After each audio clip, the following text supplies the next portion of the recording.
Hello and welcome to the Gavin Davis Limited channel. Now, I'm in the midst of a heat wave, so if I look a bit overheated, I certainly am. Now, this time last year, I tried to characterize AI, and I came up with this very simple little model, but I think I've learned a lot since then, and the space has moved on a lot, so I thought it was time to revisit it. So this is what I was looking at this time last year. I was bolting data onto a local LLM, so I was running a RAG, a Retrieval Augmented Generation Assistant, which was running on Mistral via OL Llama. I didn't really talk about agentic AI or digital assistants or anything like that.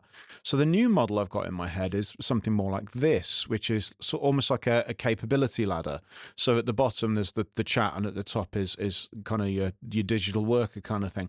Now I don't feel like you've got to read all this right now. I'll break it down, but I think this is a better model that covers more of what's available in the space.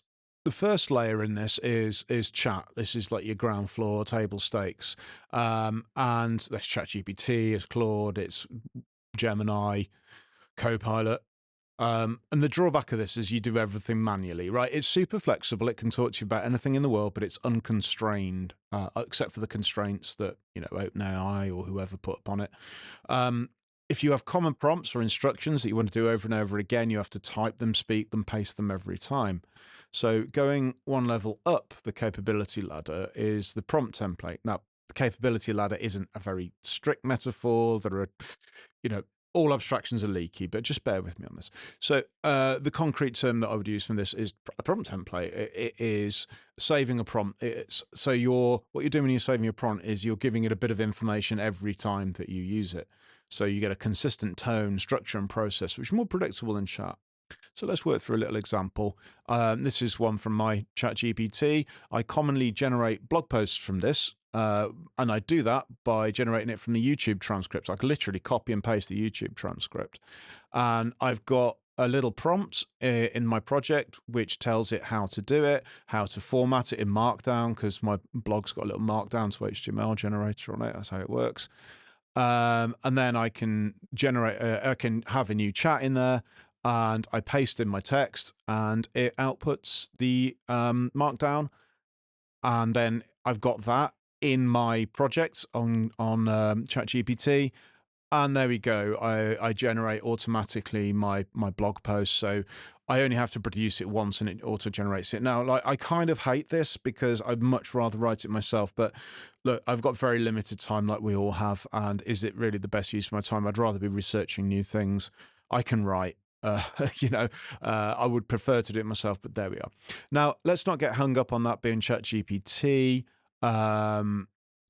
You could do it in other things as well. So the example I did last year with OL Llama and Mistral and all that was, you could do a custom prompt in there as well.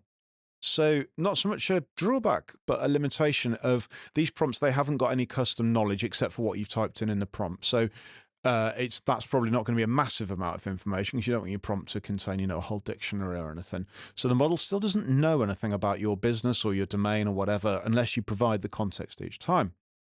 So the next level is a custom GPT or a knowledge assistant. So the capability we're adding here is knowledge. This is layer 3 or rung 3 on this ladder. An example is a custom GPT or a RAG assistant or a company knowledge bot. This is kind of what I was getting at last year.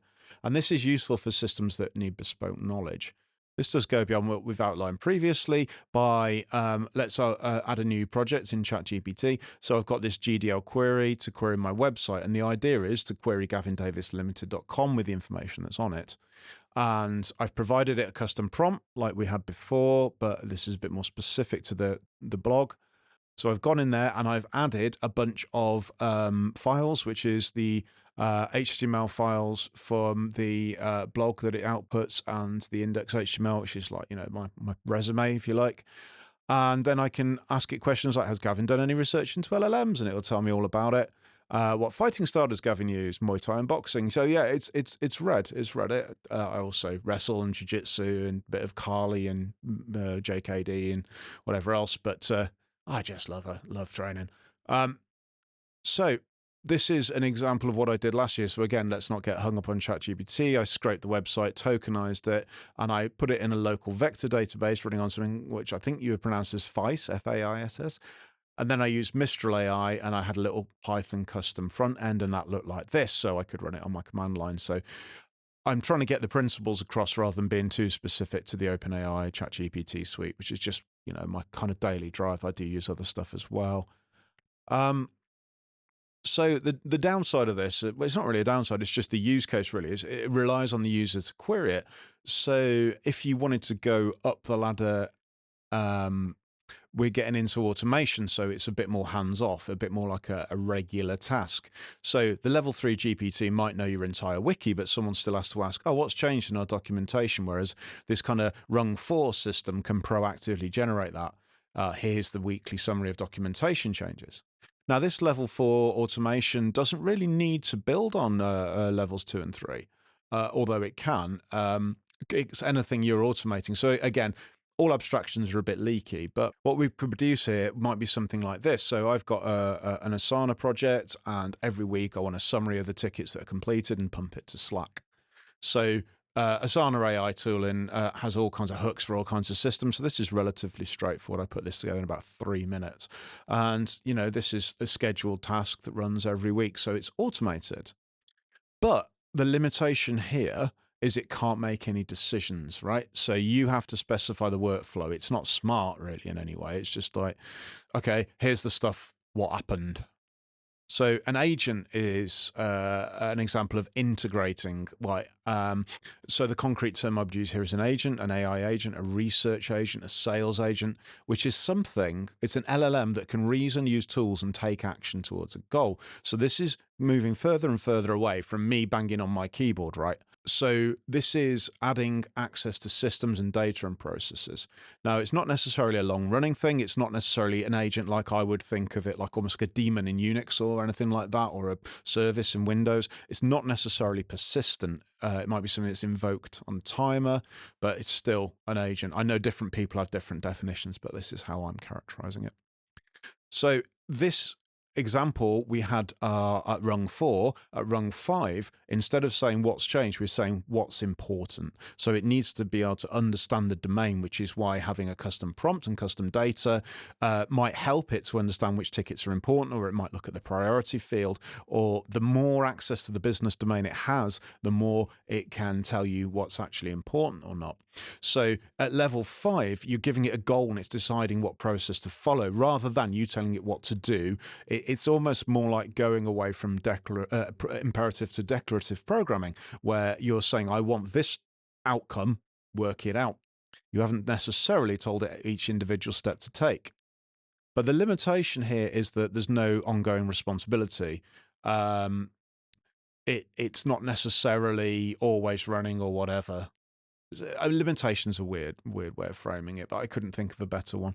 Basically, what I'm saying is, why would you climb to the next rung, right? So you would climb to the next rung, which is an autonomous agent, if you just wanted to say, okay, well, with the agent, figure out this goal. With an autonomous agent, given a responsibility, continuously work towards it. So this is like something that's going to like making some kind of improvement across the board or something like that. So an agent might say, research our competitors and write a report. That's a one shot. An autonomous agent might say, monitor competitors and notify me when anything important changes. Another example of an autonomous agent might be maintaining a tech radar. If you look at ThoughtWorks, they have this concept of a tech radar where you've got things that you're actively using, things that like you've got on your radar that you're looking at, and then you've got things that are further out that you're not really that bothered about, and they talk about holding it and all this stuff. So you might be monitoring the software that's in your ecosystem, like maybe if you're into doing 3D renders, and then you're like, okay, continuously watch the market, what's the hotness in 3D renders, tell me if there's something that comes up that's relevant to me. So the first conception here is the agent is like a job, and the second's a role almost. It's like you're fulfilling this role. Now, as we pointed out, these definitions are somewhat porous. People characterize these things somewhat differently, but I think we've made a meaningful distinction between an agent and an autonomous agent. So this is one way of looking at an autonomous agent. It's continuously working towards the goal with minimal human intervention. So it's taking inputs from like email data, the web. And it's in like almost like a REPL loop. It's observing, it's reasoning, it's acting, it's evaluating, and it's constantly outputting done tasks, reports, alerts, and improving outcomes. And it's just got a goal in mind that it's grinding towards. So where do you want to come up a rung on this ladder? Let's say because it can't decide how to accomplish the goal in most instances. So the next layer is a multi-agent system. This might be known as an agent swarm or agent team. What you're adding here is autonomy. This is the capability you're adding. So the idea is it can adapt without supervision. So a multi-agent system is a team of specialist AI agents collaborating to achieve a shared goal. So with the autonomous agent, which was rung 6, there was one AI owning an outcome. With the multi-agent system, a team of AIs is owning the outcome. And this might look something like this. You've got a coordinator agent in the middle, and it's basically running a team of other agents. And it's got all the inputs, it's got all the outputs, but it's also got some kind of shared memory and communications, some kind of state database, something like that. So yeah, it's actually building knowledge over time from the inputs that it has and the reasoning that it is performing. So this is all still working for a human.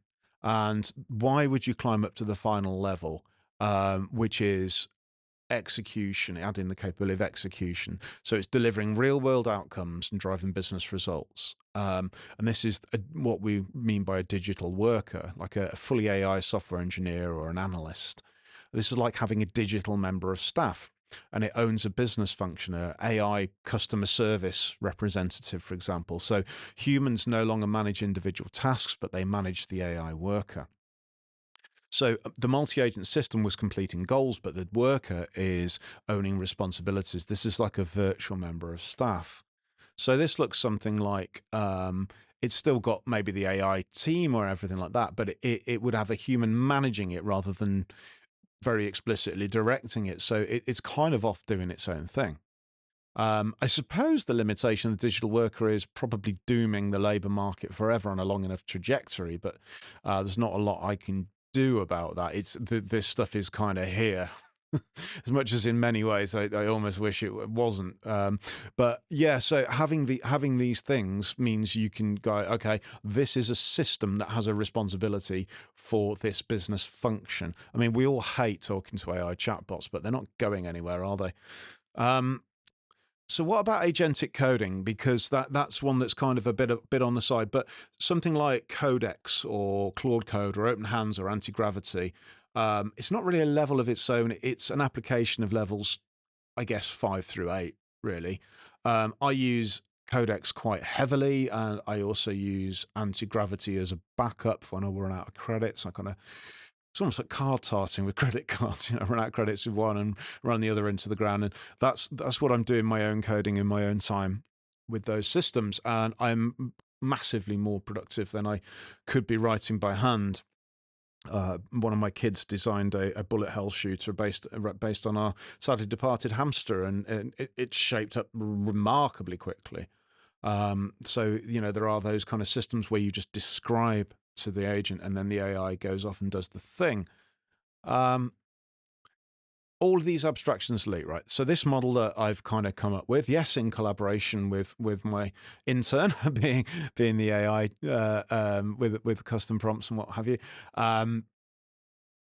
It is just a sort of like, why would you add these complexity? Why would you go up this ladder? What capabilities are you adding by adding complexity beyond your basic chatbot? Now, the model isn't perfect because, yeah, the codex sort of thing sits on the side, and there's a lot of bleed between the layers and what have you. Automation doesn't necessarily build on top of knowledge or prompt templates, but it can do. But generally, this is, in my mind, this is going up this ladder of adding complexity, of adding capability, of handing off responsibility from people to humans, of going towards being declarative rather than imperative with the instructions that are being given. So Thank you very much for watching. I hope you found that interesting. This is just the way I'm thinking about this stuff at the moment. I'm not really claiming expertise. These videos are about my areas of growth and research. But if you found that helpful or insightful in any way, or just ridiculous, then do feel free to browse around the rest of my channel. Thank you for watching.